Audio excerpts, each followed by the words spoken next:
नमस्ते, हाम्रो खटखही किचनमा स्वागत छ।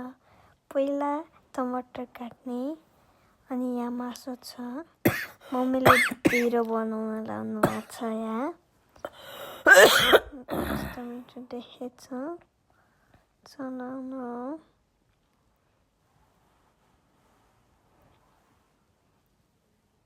ढिँडोको लागि के गर्नुपर्छ पहिला?